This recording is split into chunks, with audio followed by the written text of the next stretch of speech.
Hello, this is John with Anthem Business Solutions, and today we're going to go over attributes and tags. So you're going to want to go to hrpos.heartland.us and then go to the menu icon up here at the top and go to Account Menu and then Attributes and Tags. So first off, tagging an item, one of the purposes is to apply the taxes. So if we go into this tag here, we created one called sales tax, we gave it a color, and then we assigned it these items. And you can also assign the tag as you're creating the item as well. But you tag the appropriate items with sales tax. If you have liquor and sales tax, here in Oklahoma, of course, you have to add both to a liquor item. All right, so if you're adding a new one, you click on the add new up here. If you don't have any created at all, then your option to add new will be somewhere here in the middle. We'll do add new.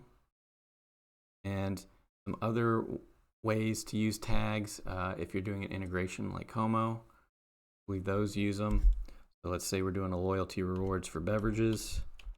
So then we would add beverages, give it a color. And then we start adding it to the items that it applies to.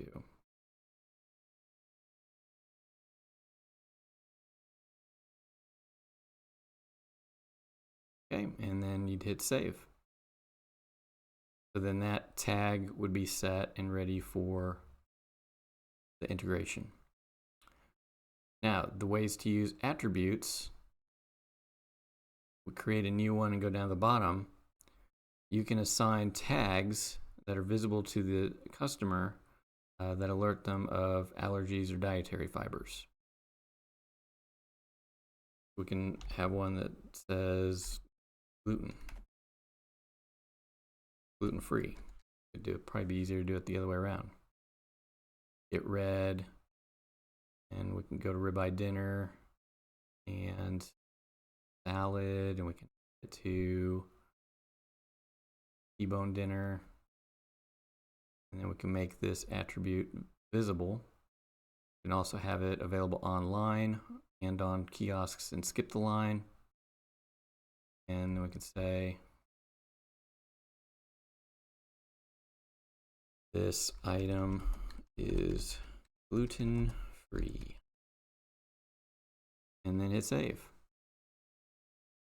You could do that for peanut allergies or whatever else you might want to do.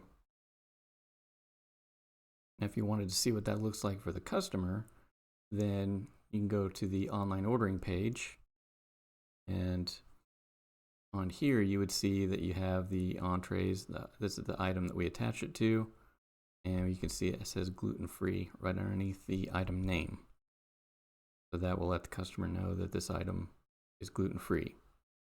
And you can also do that for if an item contains peanuts and you want to have on here, make sure everybody knows this item contains peanuts, etc., etc. That's all there is to it. Thanks for watching. Want to stay up to date on the latest tips and tricks? Don't forget to click the subscribe button and hit the bell icon.